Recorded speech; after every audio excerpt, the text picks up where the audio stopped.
So Mountain Equipment have made some really well-established waterproof jackets. You'll have heard of Lotse and Manaslu and Tupolak, and they've been around for years and they perform really well. However, they always use Gore-Tex Pro and it's quite a chunky fabric. This one is the Atmo. They are using their own dry-light material. Now the reason I just mentioned all that is I wanted to show you my Tupolak jacket. I have had this for, I think, 12 years now and it's seen a lot of bad weather, still going strong. It's a proper tank, it's using Gore-Tex Pro. It's a brilliant bit of kit. I know I'll be dry and well protected. But if I had to have a downside, it is quite clunky and chunky. What that usually means on a really hard route, especially Scottish winter climbing, sometimes you just want to feel that little bit more nimble. You might want to go in your soft shells, but you're a bit scared because, come on, it's Britain, you're probably going to get wet. And I would go in it, but I'd feel a bit freer if I was in a soft shell. That's where the Atmo comes in. So there's been a few iterations of the Atmo and they all used to be called the Tupolak Atmo, which was sort of a refinement of the Tupolak jacket that I've just chucked back down there. However, I'm quite pleased they haven't called this one the Tupolak Atmo because it's a bit more of its own character and it's just the Atmo.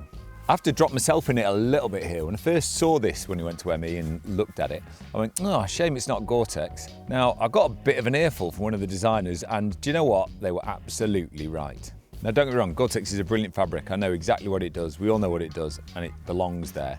However, the feel of this being more like a soft shell with freedom of movement and a little bit of stretch, and they could not have achieved that with a really static fabric like Gore-Tex. So essentially this is designed for those harder routes, or we want to keep it lighter. It packs up really small, it'll pack in your bag, but if you are wearing it, you feel a lot freer to move, it's soft, it's quiet, and a little bit of stretch, so it really means you can concentrate on what you're doing without that rustle. So I'll talk you through the jacket. Like I've already mentioned, it uses Mountain Equipment's own dry light fabric. This gets a rating of 20,000 hydrostatic head, that's the waterproofing measure, and then a 20,000 vapor transfer rate, and that's how much breathability we get. I must admit, I think it's performing better than that in the breathability, and they actually admitted they got some better stats for that, but they're playing it safe with 20,000. Now I really like that, so don't get me wrong, Gore-Tex has a slightly higher waterproofing stat, but you're very unlikely to ever get wet in this thing. But what that does mean is with that extra breathability is you just feel like you can just push it a bit harder without having to take it off. You don't feel quite so claustrophobic in it. I've actually been running in it. I don't think I've ever run in a mountain jacket before, but because it's soft, flexible, breathable, comfortable, I was really happy doing that. The base fabric is using 40 denier, so it's definitely lighter than the Tupolak, which is 80. So that does mean it's probably not quite as burly, but that does again make you just feel a bit freer and a bit lighter. Mountain Equipment have also given some thought to the environment while constructing this, so they use a solution-dyed backer, and also the DWR, the durable water repellency, is PFC free or forever chemical free. So that does mean it's a bit better for the environment. You may need to wash it and proof it a little bit more, but that's the right thing to do these days. Personally, something I really like about this is how stripped back it is. So it's got all the features I need, i.e. it's waterproof, it's light, and it's got a pocket. Not much else to tell you really. So there's no hand pockets and there's no pit zips. There is just this one chest pocket. Now I really like that. So even if I wasn't climbing, I don't really use my hand pockets because if you've got a rucksack on, they kind of become pointless. Certainly if you are going to run in it as well. And it just saves weight and failure points. Pocket's a good size. You can actually squeeze a guidebook in there or a map, but you're probably just going to put your phone in there, something like that. And the hood is great as well because it's not quite the same as a Tupolak hood that'll like swallow a helmet and like you'll just hide away forever on a big storm. But it will go over a helmet, no problem. It's got a nice little wide peak. And so you just feel a little bit freer to climb, yet still a proper mountain hood. The hood is obviously designed for that helmet, but it does cinch in really well with a nice pull cord at the back and then two at the front here as well. So if you're not wearing a helmet, you can get it nice and snug with that nice little peak that Mountain Equipment always do.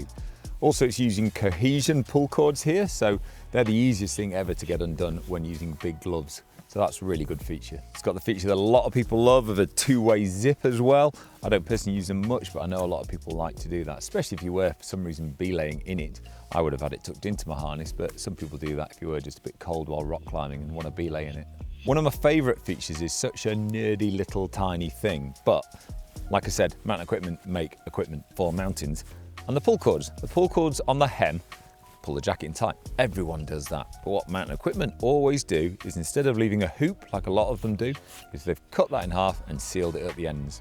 The reason I like that so much is when you're wearing a harness and you're clipping your gear to your harness, you're not going to accidentally clip it through there. Apparently once one of their athletes caught their crampon doing a high step in a hoop, and ever since then they cut it and seal it, so these sort of accidents while climbing can't happen. Now this is new out for this summer, however, this is definitely not a summer only jacket.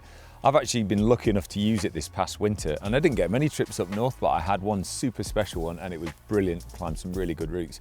And all I wore was this, and it was so good, I loved it. It had sort of stormy weather, but not awful. But we climbed some really hard routes, for me that is, and I just felt free to move, and normally I'd have put a soft shell on for that, but I had no problems with wearing this. It was nice and breathable, light, I could move as much as I wanted, didn't hold me back, and yeah, just performed brilliantly. I was lucky enough to climb with the Mountain Equipment's top athletes, Paul Ramsden, on that trip as well, and he's equally as happy with this jacket. The only slightly embarrassing thing with that trip is we did look like matching twins, which was a little bit cringe, but we both were very happy with how it performed. Like I mentioned before, the water repellency on this is forever chemical free. Now, I want to stress that just because that is the right thing for the environment and people in the supply chain, and they're going that way. All that does mean is we're going to have to wash and reproof it more. It won't beat up as well as your older jackets, but it's the right thing to do, so just be aware of that and keep on top of it. Super happy with this jacket. It's a great complement to the 2-plaque, which is for those stormier days, and I'm going to wear it summer in the Alps, spring running, and definitely for my Scottish winter climbing. Nice one, Mountain Equipment.